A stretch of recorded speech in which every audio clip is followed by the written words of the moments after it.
Assalamualaikum warahmatullahi wabarakatuh. Saya Muhammad Iqbal dengan NIM 110420111124 akan menjelaskan jawaban UAS saya mengenai UAS CLO3. Oke, kita share screen, langsung share screen. Oke, pada CLO3 itu mengenai regresi dan interpolasi diberikan sebuah data berupa tabel seperti berikut. Untuk soal nomor 1, pertama, tuliskan persamaan hubungan kecepatan dengan energi kinetik yang tercatat menggunakan pendekatan percocokan kurva regresi linear dan kurva regresi kuadratik. Dari persamaan yang diperoleh, manakah pendekatan yang paling cocok dan bandingkan nilai error yang kecil. Nah, di sini pertama kita masukkan ke dalam tabel yang dibutuhkan, terus nilai yang dibutuhkan masukkan ke dalam persamaan, kita cari nilai A dan B-nya menggunakan persamaan Gauss. Didapat nilai A dan B-nya sebesar min 7,10 dan B 1,6. Dan masukkan ke dalam persamaan Fx sama dengan A tambah Bx. Masukkan nilai A dan B-nya. Nah, dari sini kita dapat persamaannya. Terus kita bikin kurvanya untuk persamaan regresi linear. Dapat kurvanya ternyata sama dengan nilai persamaannya. Terus dicari juga nilai errornya. Di sini untuk regresi linear, nilai error linearnya yang paling besar yaitu 2940%. Itu untuk regresi linear. Sedangkan pada regresi kuadratik, pertama kita masukkan ke dalam tabel yang dibutuhkan, terus masukin ke dalam persamaan, terus kita cari nilai A, B, C-nya dengan metode Gauss.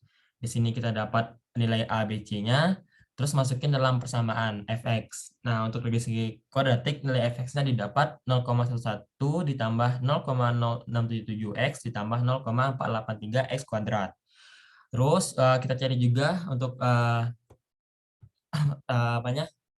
tabelnya dan kurvanya didapat persamaan kurvanya sama dengan persamaan sebelumnya.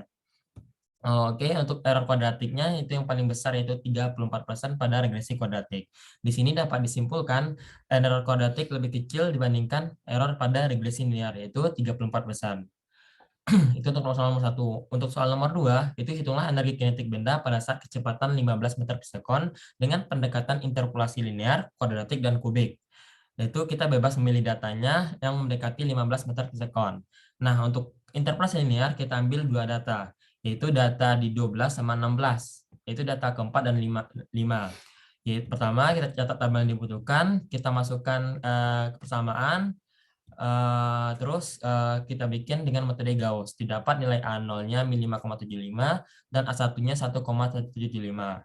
Masukkan ke persamaannya, PX dengan A0 tambah A1X, masukkan nilai A sama B-nya. Terus didapat pada kecepatan 15, energi kinetiknya sebesar 11,875 Joule. Itu untuk interpolasi linear. Pada interpolasi kuadratik, masukkan ke tabel yang dibutuhkan, kita cari nilai A0, A0, A1, A2-nya, terus masukin dengan metode Gauss, dapat A0 A1-nya dengan min 6,95, A1-nya 1,75 dan A2-nya 0,00625. Masukkan ke dalam persamaan, kita cari di kecepatan 15, didapat 11,8938. Itu untuk kuadratik. Sedangkan interpolasi kubik sama catat tabel yang dibutuhkan, kita cari dengan metode Gauss, didapat persamaannya. Oh ya, untuk kubik itu menggunakan 4 data ya, 4 data yang dibutuhkan yang mendekati 15 meter per sekon. Terus kita cari dengan metode Gauss, kita catat tabel yang dibutuhkan, dari dapat nilai A0 A1-nya, A2-nya dan A3-nya, masukkan ke dalam persamaan dan didapat di kecepatan 15 11,694141. Di sini dapat disimpulkan nilai dari linear, kuadratik dan kubik itu mendekati yang nilainya 11,8 untuk linear, ini 11,89 dan kubik 11,69. Nilainya mendekati.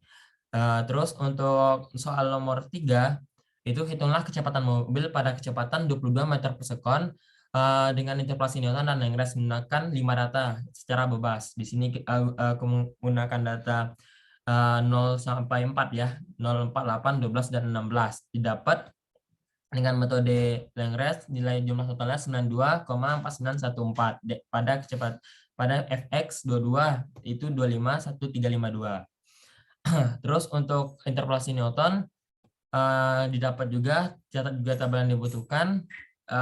Kita cari P2X-nya, didapat 92,4919 pada fx 22. Itu untuk interpolasi Newton. Dapat disimpulkan dengan dua metode ini hasil yang didapat sama. Mungkin sekian dari saya, kurang kurang lebihnya saya mohon maaf. Assalamualaikum warahmatullahi wabarakatuh.